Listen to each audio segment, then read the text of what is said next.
Welcome students. So as you know that we are discussing about force and pressure. So let's start today's class.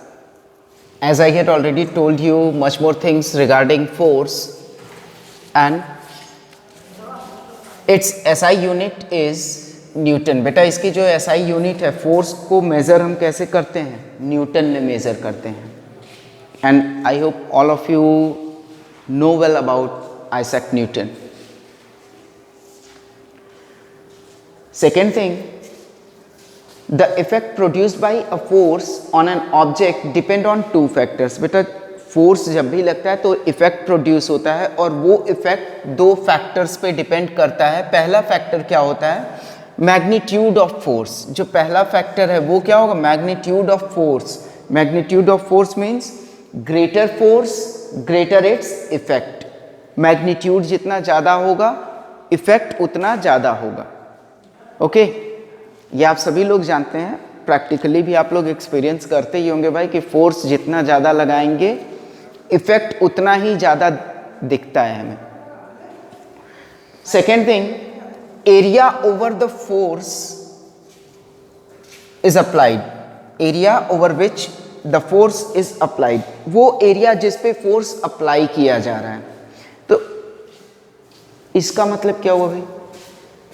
It means smaller the area greater the force. जाहिर सी बात है बेटा कि यदि हम लोग कम area पे force लगाएंगे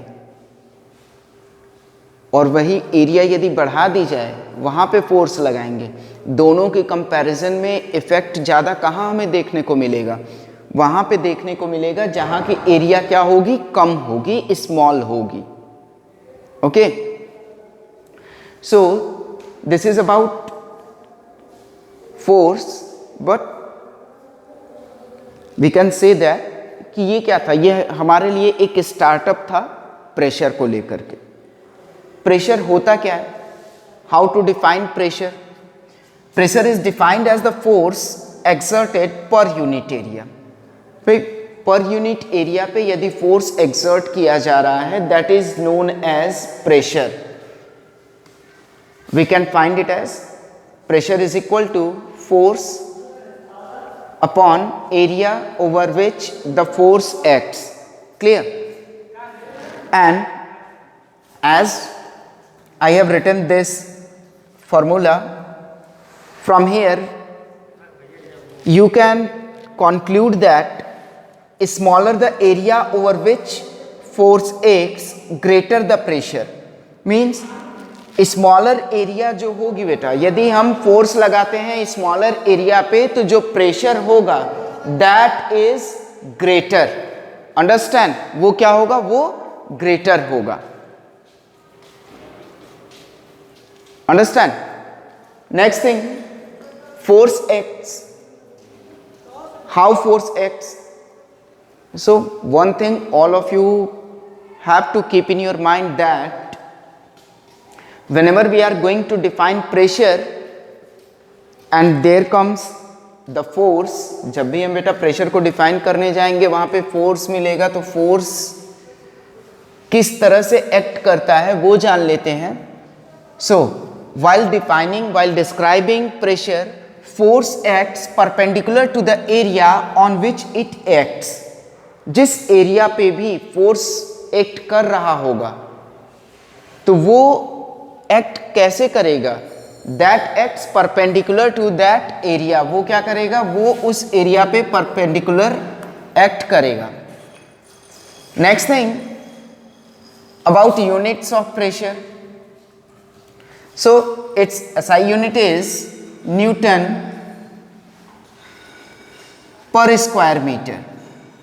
Okay, and we can write it as Newton per meter square, but it is commonly known as Pascal,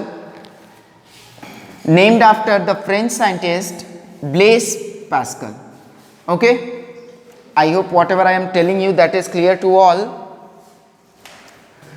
And one more thing, we can write pressure as I had written here. जैसा कि मैंने यहाँ पे भी लिखा था बेटा, same we can say that pressure is equal to force upon area, here its units. So we can say that Pascal is equal to Newton per meter square. Okay, and also we can write in short this one as P is equal to F upon A. Got it? So this is all for today's class, and in our next class we will discuss some more things related to pressure. So thank you.